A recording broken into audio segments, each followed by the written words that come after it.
neno munhu ku Star FM chiko ndazviona ku Star FM izvi naimi DJ Thomas naimi ko zvaachatofa akamira naimi kwimi ivi Star FM ndimi madedza munhu here kana kuti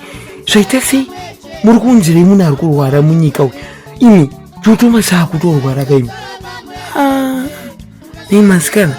kutiunzira chipoko zvedu munyika chipoko ugotoona kune masikana vanotonhanira ipapa pamasikana munotora edzi dzekuamerica dzisisarapike dzaane mastrain ndofungana yato HIV3 kana HIV4 chaiyo baba vari kurwara ava nei masikana makuda kutanga kubatika musisarire mukutsvageko muzimbabwe nezvirwere zvenyasikana kuoneka kuti munhu ari une maoko ayo unge chitunha chiri mubhokisi maoko ayo muri kwaona maoko egirei aiwa kana apa ndati nditaurawo zvangu apa kana dai madedza kana kapfupi aitotiimbira GT inonakidza aiwa kana